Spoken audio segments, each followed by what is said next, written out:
안녕하세요. 강부삼성병원 안과 한지상입니다. 오늘은 안구건조증과 눈물 흘림에 대한 강의를 시작하겠습니다.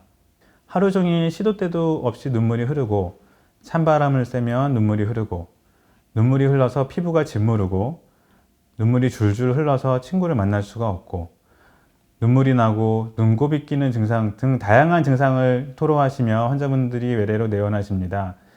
안구건조증과 눈물 흘림은 서로 별개의 질환처럼 느껴지기도 하는데요. 두 질환은 매우 긴밀히 연결되어 있습니다. 안구건조증과 눈물 흘림에 대해서 강의를 드리기에 앞서 우리 눈에서 눈물이 만들어지고 코로 내려가는 과정에 대해서 간략하게 설명을 드리겠습니다. 눈에서 눈물샘에서 눈물이 만들어지고요. 이 눈물은 안구를 촉촉하게 적셔주고 눈에 영양분을 공급하게 됩니다. 이 눈물은 코 쪽으로 내려가면서 목 뒤로 넘어가게 되는데요. 이러한 하수도에 해당하는 눈물길이 막히거나 아니면 눈물샘 자체에서 나오는 눈물 성분에 문제가 생기면 우리 눈에서 눈물이 눈 밖으로 흐르고 눈이 자결감이 생기고 눈이 통증을 느끼는 다양한 증상으로 나타나게 됩니다. 눈물 흘림의 원인은 크게 두 가지로 나누어 볼 수가 있는데요. 눈물의 과다 분비 그리고 눈물 배출 경로의 장애, 이 두 가지로 나누어 볼 수가 있습니다.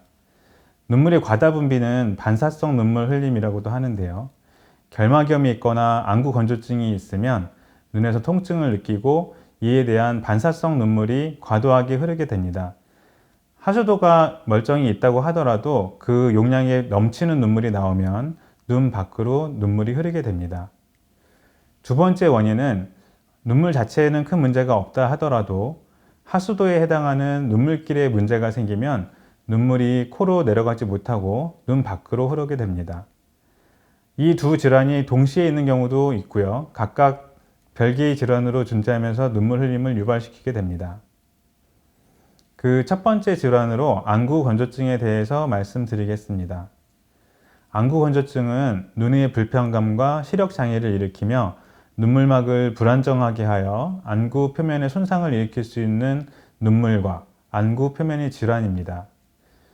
사진을 보시면 왼쪽 사진처럼 항상 눈이 붉게 충혈되고 눈이 따갑고 불편하고 눈이 시리다고 표현을 하시는데요. 안과에서 사용하는 특수한 염색약을 이용해서 각막을 염색하면 오른쪽에 있는 사진처럼 각막에 작은 상처들을 관찰할 수가 있습니다. 이러한 상처들이 있으면 눈이 통증을 느끼기 때문에 반사성 눈물 흘림이 발생을 합니다. 눈물은 크게 세 가지 층으로 나누어지는데요.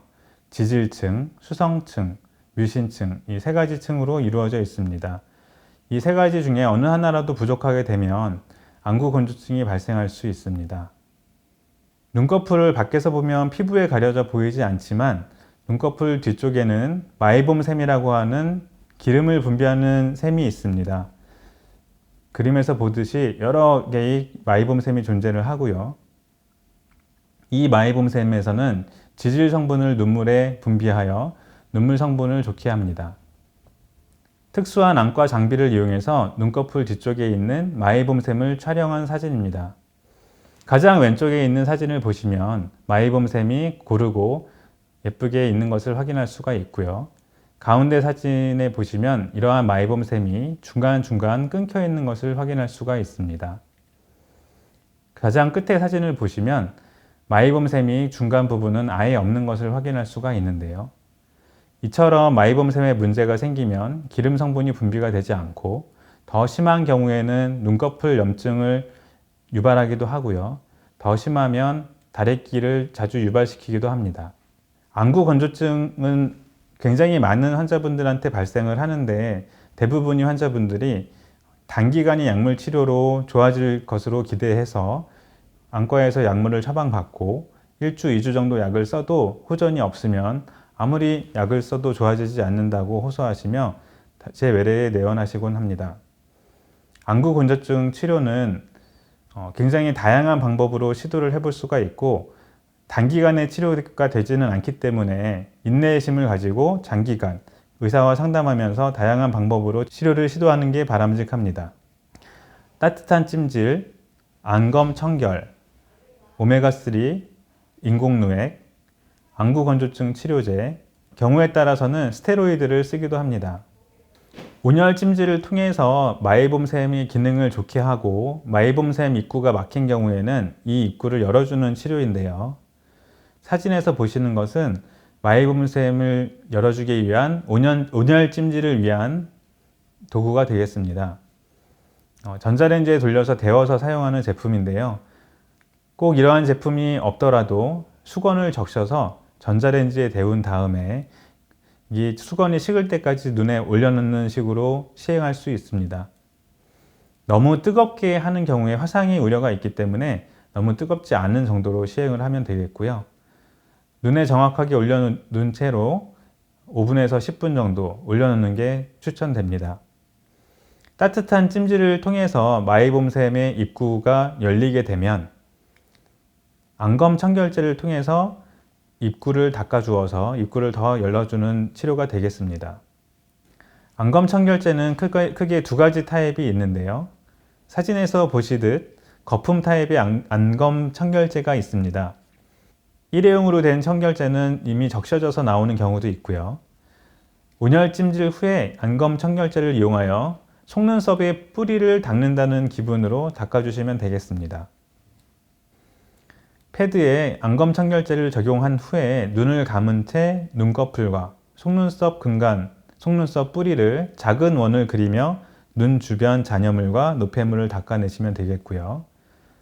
눈꺼풀을 가볍게 잡아당겨서 속눈썹 뿌리를 노출시킨 후에 안검 청결제를 묻힌 거즈를 속눈썹 뿌리를 가볍게 닦아주시면 되겠습니다. 생선에 많이 포함되어 있는 것으로 알려진 오메가3를 복용하는 것도 마이봄샘이나 안구건조증 치료에 도움이 됩니다. 다음으로는 안과에서 흔히 사용하는 다양한 약제에 대해서 살펴보는 시간을 갖겠습니다. 우선 인공눈물은 가장 많이 사용되는 약제 중에 하나인데요. 크게 두 가지 타입으로 나누어집니다. 왼쪽에서 보시듯 총알 타입으로 되어 있는 일회용 인공누액이 있고요. 병 모양의 인공누액이 있습니다. 어느 것을 사용하여도 무방하나 병 타입의 경우 방부제가 섞여 있는 경우가 있어서 하루에 6회 이상 자주 사용하는 경우에는 보존제가 없는 일회용 인공눈물을 사용하는 게 추천됩니다. 두 번째는 사이클로스포린 제제입니다. 다음 약제는 하얗게 때로는 투명한 약제입니다.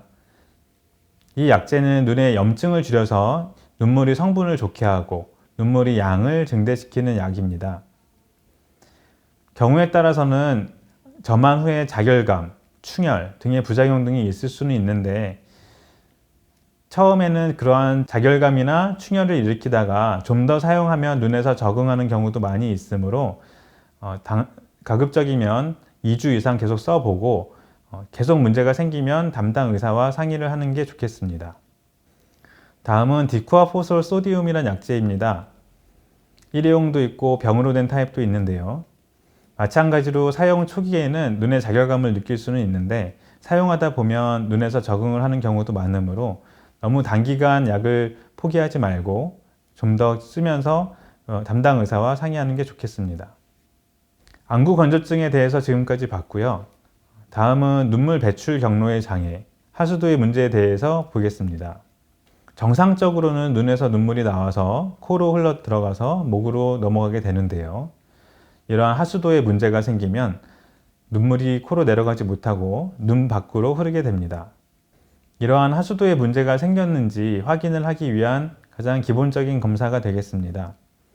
주사기 모양의 도구를 이용해서 생리식염수를 눈물길을 통해 내려보내면 눈물길이 막힌 경우에는 목으로 넘어가지 않고 눈 밖으로 흐르게 됩니다. 이 검사를 통해서 완전 폐쇄가 있는지 아니면 좁아져 있는지 확인을 할 수가 있고요. 생리식염수가 아니라 조영제를 사용하면서 엑스레이를 찍으면 폐쇄의 정도나 폐쇄의 위치를 개괄적으로 확인할 수 있습니다. 왼쪽 사진은 정상적인 눈물이 흐름입니다. 조영제가 눈에서 내려가서 코로 흘러 들어가는 것을 확인할 수 있고요. 오른쪽에 보이는 사진은 눈물길이 막혔을 경우에 조영제가 더 이상 내려가지 않고 막혀 있는 것을 확인할 수가 있습니다. 눈물길에 문제가 없더라도 눈꺼풀에 문제가 있어도 눈물이 흐르는 경우가 있습니다. 정상적으로는 눈꺼풀 태가 안구에 밀착이 되어 있어야 하는데요. 위에 있는 사진을 보시면 아래쪽 눈꺼풀이 처져서 눈이 감기지 않기 때문에 충혈을 유발하고 각막염을 유발하며 2차적으로 눈물이 눈 밖으로 흐르게 됩니다. 이러한 경우에는 수술이 필요하며 수술 후에 옆에 보시는 사진에서처럼 충혈이나 각막염이 좋아진 것을 확인할 수 있습니다. 아래쪽 그림을 보시면 눈꺼풀이 안쪽으로 말려서 눈썹이 눈을 찌르기 때문에 이런 경우에도 눈물이 눈 밖으로 흐르게 됩니다. 눈썹의 방향을 바꿔주는 수술을 통해서 많은 호전을 볼 수가 있습니다. 눈물 흘림의 치료는 병의 원인에 따라서 안구 건조증의 치료, 초기 염증의 치료 등을 하는데요. 초기 염증의 경우에는 눈물길이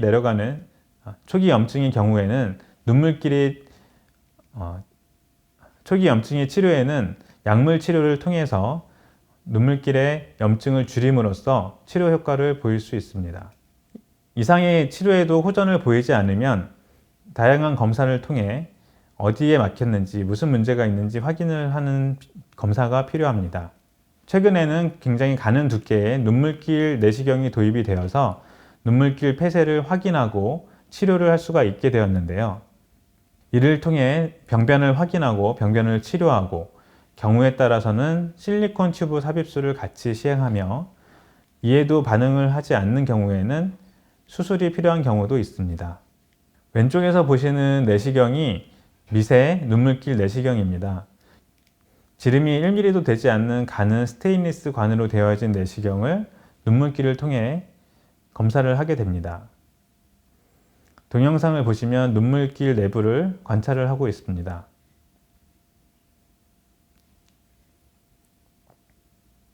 눈물길 내부에 염증성 물질이 보이고 있고요. 내시경 검사를 통해 확연한 협착은 없고 이러한 염증으로 인해 문제가 생긴 것을 확인을 하고 이러한 염증들을 코 안쪽으로 밀어내고 있습니다.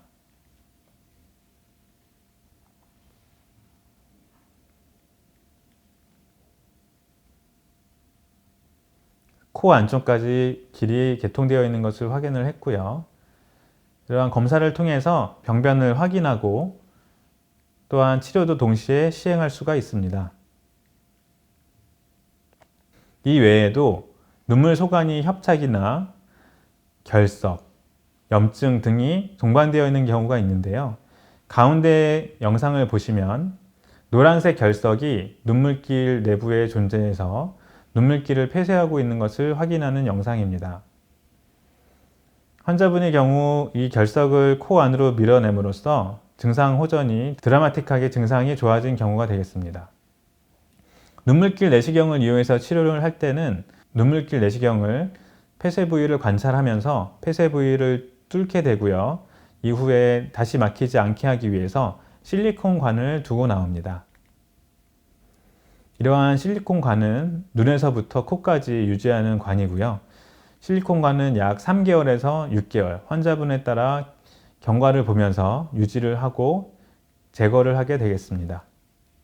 이러한 내시경 치료나 실리콘 튜브 삽입술에도 호전을 보이지 않거나 아니면 재발하는 경우에는 수술적인 치료가 필요합니다. 눈물 주머니 코안 연결술이라고 하는 이 수술은 눈물 주머니에서 코 안까지 이전에 있던 눈물길이 기능을 못하기 때문에 새로 구멍을 만들어서 새로운 길을 만들어주는 수술이 되겠습니다. 수술 후에는 약 90% 정도로 많은 호전을 보일 수 있습니다. 때로 이러한 눈물길 폐쇄를 치료하지 않고 있다가 염증이 발생해서 눈물 주머니 염을 가지고 외래에 내원하시는 경우가 있는데요. 사진에서처럼 퉁퉁 부어오르고 눈곱, 눈물, 염증이 눈에서 보이는 상태로 외래에 내원하십니다. 이러한 일을 막기 위해서는 너무 질병을 방치하지 말고 어느 정도 증상이 있다면 검사를 하고 적절한 치료를 해야 한다고 할 수 있습니다. 성인에서뿐만 아니라 아기에서도 눈물이 흐르는 경우가 있는데요. 아기가 계속 눈물을 흘려요 라는 주소로 내원을 하게 되십니다. 선천 코 눈물관 폐쇄라는 병인데요. 아기 중 약 10% 정도는 태어날 때 눈물길이 막힌 채로 태어납니다. 이러한 10% 중에서 약 10명 중 9명은 돌 이전에 다시 뚫리게 되고요. 10명 중 1명 정도가 계속 막힌 채로 남아 있습니다. 이러한 경우에는 탐침법 등을 통해서 막힌 눈물관을 뚫어주는 시술이 필요할 수 있습니다. 돌이 되기 전에 이러한 막힌 것을 스스로 좋아지게 하는 방법 중에 하나가 눈물 주머니 마사지법입니다. 눈물 주머니를 일종의 풍선처럼 생각하시면 되겠는데요. 끝이 막혀 있기 때문에 이러한 눈물 주머니에 압력을 주어서 아래쪽 막힌 쪽을 열어주는 마사지가 되겠습니다. 코뼈를 누르면 효과가 없고요. 안구를 누르면 안 되기 때문에 안구와 코뼈 사이에 온폭 들어간 부분을 부드럽게 마사지하는 방법이 되겠습니다. 이러한 마사지에도 호전이 되지 않으면 돌 이전에는 코어 눈물관 더듬자 검사라는 방법을 통해서 막힌 눈물길을 뚫어주는 게 좋습니다. 아기가 돌이 지나게 되면 매우 심하게 움직이거나 울기 때문에 전신 마취가 필요한 경우가 있습니다. 또한 돌이 지난 이후에 시술을 하게 되면 재발이나 실패의 위험도 있기 때문에 가급적이면 돌이 되기 전에 시술을 시행하는 게 바람직합니다.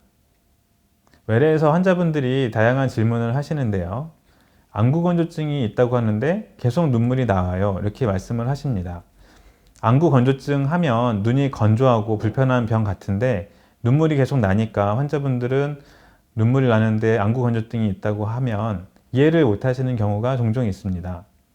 쉽게 설명을 해서 눈이 건조하면 눈에 좋은 눈물이 없기 때문에 눈이 아프고 2차적으로 눈물이 콸콸 쏟아지면서 눈물이 나는 경우가 있습니다. 이럴 때는 적절한 약물 치료를 하면서 좋은 눈물, 인공 눈물을 보충해서 치료를 하게 됩니다. 안구건조증이 있는데 안약을 넣어도 계속 눈이 아프다고 말씀을 하시는데요. 안구건조증 치료에 사용되는 약들은 단기간 효과를 보는 약보다는 어느 정도 3개월에서 6개월은 써야지 효과가 있는 경우가 많습니다. 따라서 너무 성급하게 생각하지 마시고 인내심을 갖고 담당 의사의 조언을 바탕으로 장기간 치료가 필요합니다. 또한 안구건조증이 있는 경우에는 눈에 상처가 많기 때문에 약을 쓰면 그것 자체로도 눈이 통증을 느끼고 따가운 경우가 있는데요. 치료를 하다 보면 그러한 증상이 좋아지기 때문에 꾸준히 치료하는 게 필요하다고 할 수 있습니다. 눈물길이 막혔다고 해서 실리콘관 삽입술을 받았는데 계속 눈물이 나요 라고 얘기하시는 환자분들이 계십니다. 눈물길이 경도로 막힌 경우에는 실리콘관 삽입술을 통해서 많이 좋아지는 경우가 많습니다. 하지만 완전한 시술이 아니기 때문에 실패하는 경우도 많이 있고요. 재발하는 경우도 많이 있습니다. 또한 눈물길 뿐만 아니라 건조증이 동반되어 있는 경우도 많기 때문에 이러한 경우 적절한 검사를 통해서 다시 수술을 하거나 안구건조증 치료를 동시에 해야 되는 경우도 있습니다. 수술을 하면 완치가 되나요? 라고 물어보시는 환자분들이 계십니다. 눈물 배출 경로에서 협착이 부위에 따라 성공률이 차이가 있습니다. 경우에 따라서 살이 자라 들어오면서 새로 만들어준 눈물길 경로에 폐쇄를 일으켜서 다시 재발하는 경우도 있고요. 안구 건조증이나 눈꺼풀에 다른 문제가 있다면 눈물이 또 흐르기도 합니다. 따라서 수술 후에도 눈물이 난다면 검사를 통해 다른 문제가 있는지 확인을 해야 하고요. 그러한 문제가 발견이 되면 그에 대한 치료를 시행하면 되겠습니다. 비슷한 질문으로 수술을 했는데도 눈물이 계속 나시는 분들의 경우 재발을 했는지 아니면 눈꺼풀에 구조적 이상이나 문제가 있는지 확인이 필요하고요. 그에 따른 적절한 치료가 필요합니다. 그렇다면 이러한 질환들을 치료를 안 하면 어떻게 될까요? 우선 안구건조증의 경우에는 점점 상태가 악화되면 추후에는 치료를 하여도 반응이 없는 경우도 많이 있기 때문에 가급적이면 적절한 치료를 조기에 시행하는 게 권유됩니다.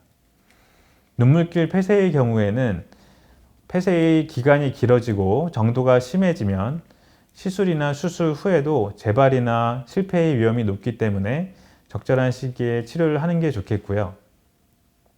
경우에 따라서는 염증이 발생해서 눈물 주머니염이 2차적으로 발생해서 열이 나고 퉁퉁 부어오르는 등 급성으로 오시는 경우가 있으므로 적절한 치료를 적절한 시기에 시행하는 게 바람직합니다.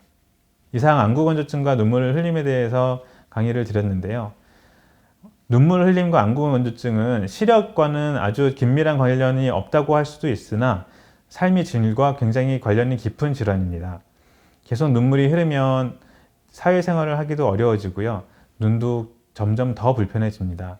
따라서 상태에 따라 적절한 치료를 주기에 시행하는 게 바람직합니다. 이상 강의를 마치겠습니다.